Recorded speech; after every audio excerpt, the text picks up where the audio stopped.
Does my narcissistic parent have empathy?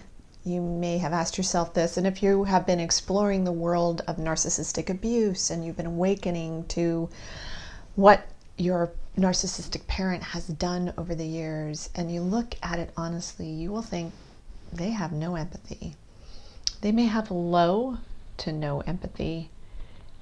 This is a hard conversation because there are a lot of conflicting views from theorists today, but I want to talk a little bit about empathy and what that is and how to look for it. And does my narcissistic parent ever feel it? Because it can be very, very confusing. Okay, I'm Dr. Meg Haworth, and I'm a transpersonal psychologist and a holistic nutritional chef, and I help women survivors of parental narcissistic abuse and sexual abuse to heal holistically using my whole person integration technique, my emotional release therapeutic technique that helps people to release the emotions from the body, the energy from the body, and also the negative core beliefs that get formed from having a narcissistic parent and going through abuse. So with that, let's talk about empathy. So what is empathy? In short, empathy is the ability to feel with someone else. It's like walking a mile in their shoes. Empathy is something that you will feel inside of yourself for another human. It's not like sympathy. Sympathy is feeling bad for somebody. Sympathy has a whole different feel for it. And narcissists are capable of tremendous sympathy. It's been my observation that there is not empathy there. It may appear as though it's empathy, and there's actually a type of empathy that Dr. Ramani talks about on her channel. She calls it performative empathy. And I see this connected with what I've also heard termed noble narcissists. And these are people who take on some sort of big mission. And they become like the person who is the face of this mission that they're helping people with. And they are helping all these strangers, and it appears they're being so kind and so generous and so caring and so loving and so giving. Yet they go home to their immediate family and they abuse them up one side and down the other. They belittle and shame their children and their spouses, and then they project to the world that they're this generous, good person. So it could be a good guy, bad guy image, a good girl image that they're trying to project to the world, that, we're perfect. So one of the things about narcissism that I think is important to understand is that they see everything in external value. Internal value means nothing to them, which is why they are not connected to empathy. I think it's almost like when they go through whatever it is that created that narcissism when they're really young, and a lot of theorists are saying that narcissism is created at about a year and a half, which is why you're dealing with a grown toddler when you're dealing with a narcissist, with the temper tantrums and the fits and the inability to see the reality of what's going on, the manipulation, all these different things that they do. That are very, very confusing to the person who is the victim of it. And again, I've said before, people don't like the word victim, but if you were victimized by a narcissist, you were. But you don't have to stay in that. So we'll talk about that a little bit in a moment. But empathy is, empathy from a person who's truly empathetic because they're able to sit with you in whatever darkness you're in. They feel with you, and you can feel that they're feeling with you. There's a type of empathy called cognitive empathy, where, say, somebody passes away and you tell them, like, my mother passed away, and they say, oh, I'm so sorry your mom passed away. But you don't feel any connection from them. You don't feel like cognitive empathy is like, oh, this is what I should say. This is my line in the script to say when this happens. And so a narcissist will use cognitive empathy to their advantage. They'll use it whenever they can. They don't really understand empathy and how that intimate emotional connection, how important that is. It's critical, it's crucial to relationships to have that intimate giving and taking. So intimacy, emotional intimacy and empathy are really valuable. And you can think of it as holding space. We say that a lot in therapeutic communities.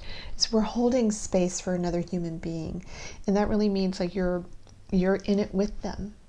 You're right there with them and what they're going through, and you can reflect back to them and have a deeper conversation that's emotionally intimate and that's very empathetic, that can help them feel held through their experience. Now, if your parent's a narcissist, they are the last person on earth that you're going to go to for emotional support. You're not going to feel comforted by this person because they don't know how to comfort you. In order to feel fully comforted by somebody, they have to feel empathy for you. They have to feel empathic and connected emotionally with you. So empathy is extremely important. If you look at leaders, for instance, I'm sort of skipping around, but this just to try to give you some greater context of empathy. You can see there are some leaders out there that are very empathetic, that really care about people, that are creating programs for people, that are doing things to help clean up communities and help support people. And then you see other ones that have absolutely no empathy for a person in their plight. They can't put themselves in their place. They can't think like, oh my God, how hard it must have been for that immigrant to come over the border scared and alone, or in a small group of people or whatever. They've left their families behind. They've left their whole lives behind. They're not going to think that far ahead into what that person went through and how hard that must have been for them. But an empathetic person will think through that.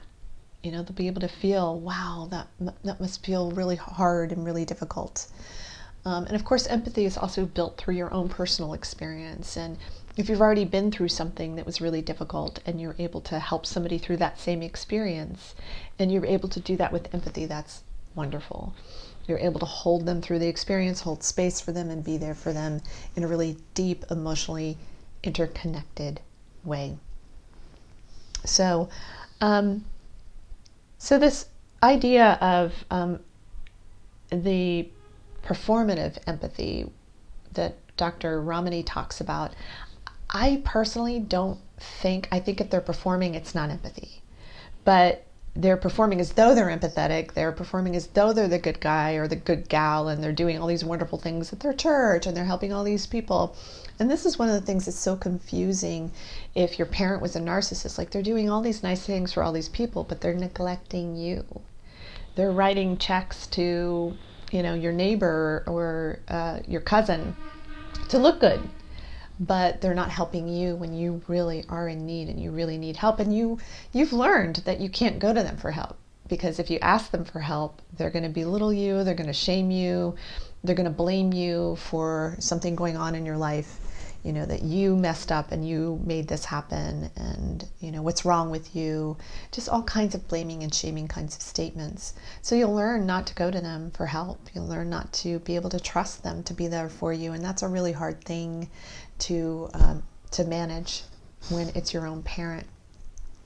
So empathy, again, is very, very important. And I say that narcissists don't have, like, a true person with narcissistic personality disorder doesn't have that ability to really empathize. They may have the ability to sympathize and feel bad, but I think it's really as it relates to them. Like, they'll feel bad for themselves. Like, oh, if I was in that place, I would feel horrible for myself, versus them feeling with you and what you're going through, if that makes sense. So,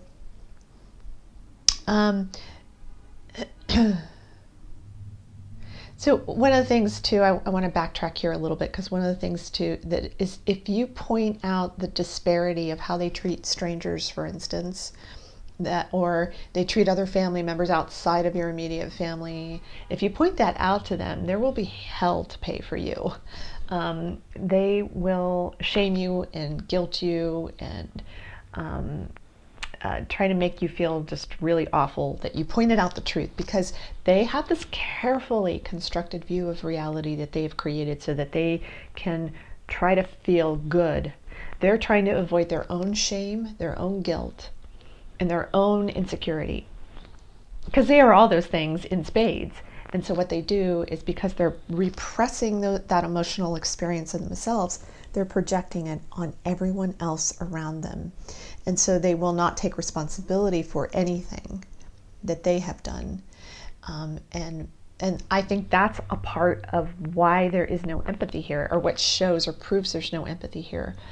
Because a person who, when you've done something wrong and you know you've done wrong, to go and say, look, I'm so sorry that I was harsh with you before, or I said that thing to you, I shouldn't have said that, that was not kind of me. They're not going to be able to admit that kind of thing, because you have to have empathy to be able to recognize, to self-reflect, and to recognize, hey, I just did something to hurt somebody else. Your narcissistic parent won't have this ability, and so this is one way to see for yourself, like, hey, do they empathize? Do they feel that? So, true empathy has nothing to do with getting validation for being the good guy or the good woman.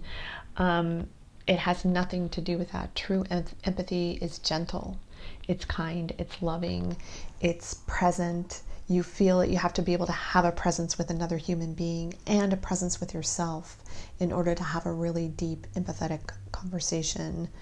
So,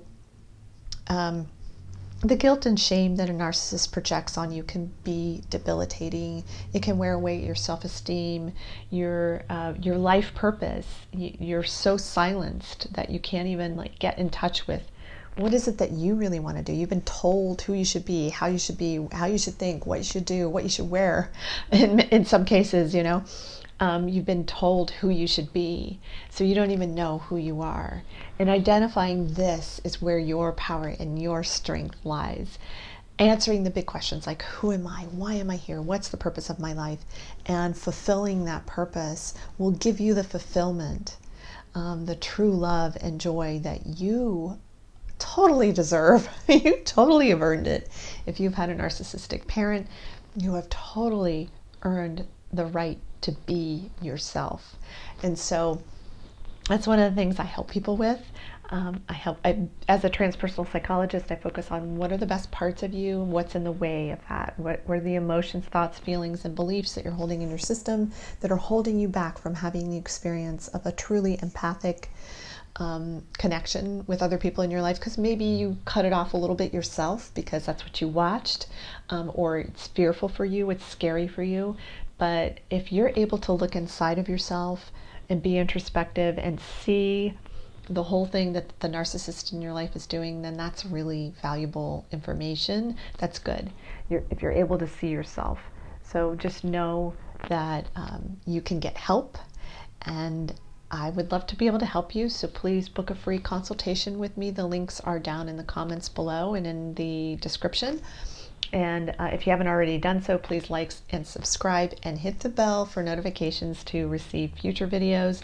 I'm putting out several of them a week, including some shorts, and helping people more and more with the information I have around narcissistic parents and how to heal, and also for sexual abuse survivors as well. And I thank you so much for listening to this video. I'm Dr. Meg Haworth, and I hope this information will help you get well now.